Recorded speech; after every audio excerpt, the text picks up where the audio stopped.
Good morning students. आज व्याकरण का भाग पढ़ेंगे आप। शब्द, पद और पदबंध। शब्द, पद और पदबंध। सर्वप्रथम पढ़ेंगे आप शब्द। वर्णों के मेल से बना स्वतंत्र सार्थक ध्वनि समूह को शब्द कहलाता है। सिंपल सा आप डेफिनेशन याद रख सकते हैं कि वर्णों के सार्थक समूह को शब्द कहते हैं। या ये याद रख लें या ये याद रख लें। और भी इसके एग्जाम्पल हैं। शब्द वर्णों के मेल से बनते हैं। शब्द सार्थक ध्वनि समूह अक्षरों का समूह होता है। जैसे आज, पानी, ताकत अक्षर समूह भी सार्थक शब्द भी, क्योंकि इनसे अर्थ की अभिव्यक्ति हो रही है। इसके विपरीत जया, निपा, तताक आदि अक्षर समूह तो हैं पर शब्द नहीं, क्योंकि उनसे कोई भी एक अर्थ नहीं निकल रहा है। अर्थात जिनसे कोई अर्थ नहीं निकलेगा उसे हम शब्द नहीं कह सकते।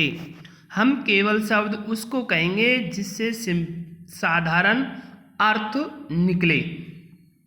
जैसे आप पहचान सकते हैं कि शब्द स्वतंत्र रूप से प्रयुक्त होते हैं।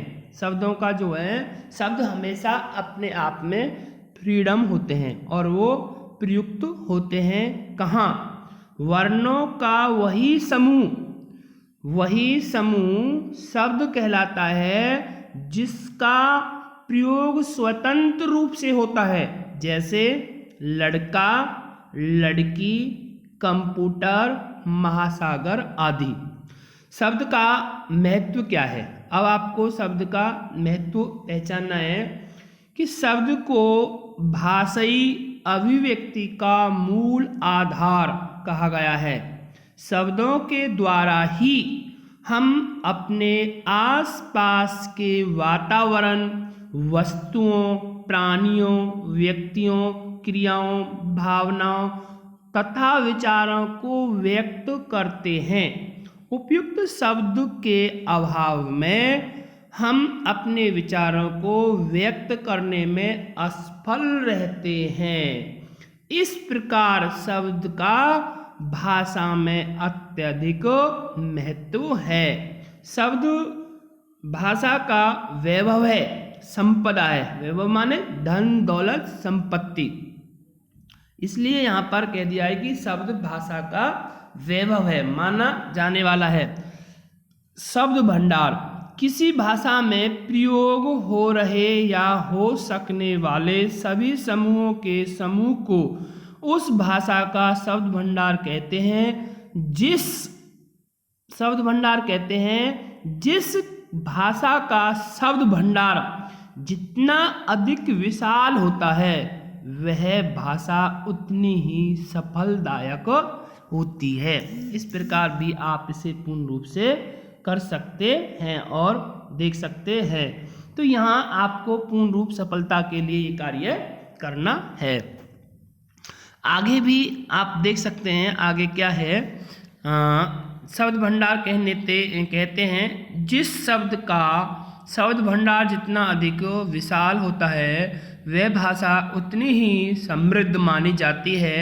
हिंदी एक सजीव भाषा है जो अपने प्रभाव क्रम में अनेक स्रोतों से शब्दों को ग्रहण करती है और उन्हें आत्मसात करती आई है। प्रत्येक भाषा का शब्द भंडार घटता बढ़ता रहता है। समय के साथ साथ नए शब्दों का समावेश होता रहता है।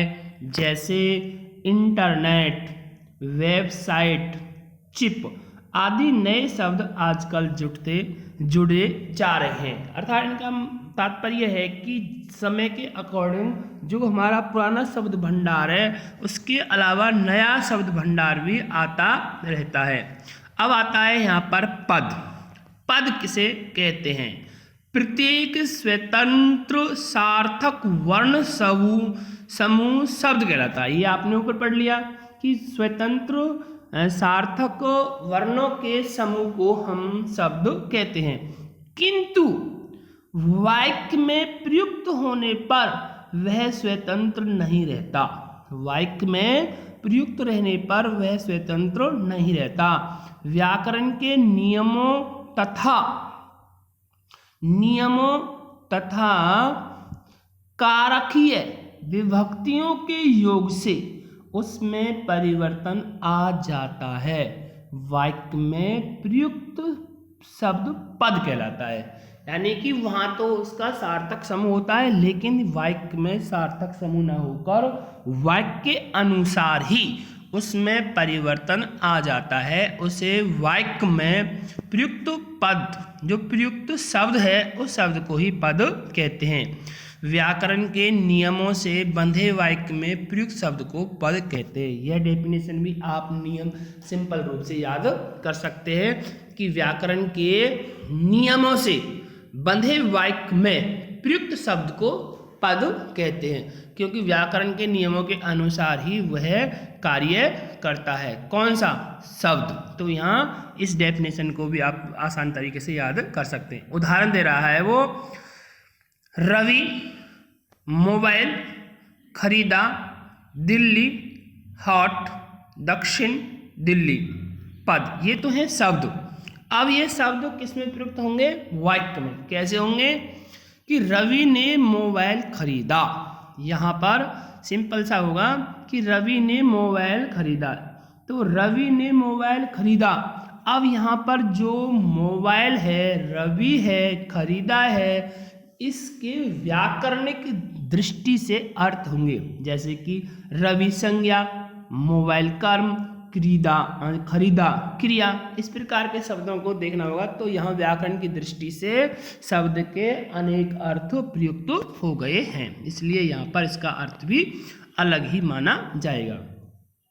दिल्ली हॉट, दिल्ली दक्षिण, ये शब्द है, तो दिल्ली हॉट दक्षिण दिल्ली में स्थित है। ये पूरा वाक्य बना दिया। तो यहाँ वाक्य और शब्द में थोड़ा सा ही डिफरेंस है कि शब्द सार्थक समूह ध्वनि को कहते हैं, जबकि पद व्याकरणिक दृष्टि के नियमों से बंधे हुए शब्द को पद कहते हैं। इसलिए यहाँ पर थोड़ा सा अंतर आ रहा है। या यहाँ बाईं ओर स्वतंत्र शब्द दिए गए हैं जो वाक्य में प्रयुक्त होने पर पद दाईं ओर बन जाते हैं। आप इसे भी देख सकते हैं। अब यहाँ पर आता है पदबंध। अब देखो पदबंध क्या है। आप जानते हैं कि प्रत्येक स्वतंत्र सार्थक वर्ण समूह शब्द कहलाता है, यानी कि प्रत्येक स्वतंत्र सार्थक वर्ण समूह शब्द कहलाता है, किंतु जब वह विभक्तियों सहित वाक्य में प्रयुक्त होता है तो पद बन जाता है। भावों और विचारों को प्रकट करने वाले व्यवस्थित पद समूह को वाक्य कहते हैं। सिंपल इसका डेफिनेशन आप याद करें। प्रत्येक स्वतंत्र सार्थक वर्ण समूह शब्द कहलाता है, ये तो आपने पहले सीख लिया, किंतु जब विभक्तियों सहित वाक्य में प्रयुक्त होता है तो पद बन जाता है। ये आपने सेकंड नंबर पर सीखा। भावों और विचारों को प्रकट करने वाली व्यवस्थित पद समूह को वाक्य कहते हैं। इसी में आपके सामने 3 डेफिनेशन छिपी हुई हैं, शब्द, पद और पदबंध। तो इस प्रकार भी आप इसे देख सकते हैं कि वाक्य में प्रयुक्त शब्दों को पद इसलिए कहा जाता है क्योंकि ये वाक्य में प्रयुक्त होकर कुछ न कुछ व्याकरणिक कार्य करने लगते हैं। संज्ञा पद के रूप में ये कर्ता या कर्म का कार्य करते हैं। विशेषण पद के रूप में ये संज्ञा या सर्वनाम की विशेषता बताते हैं, जैसे लड़का कर्ता, बांसुरी कर्म, बजाता है क्रिया।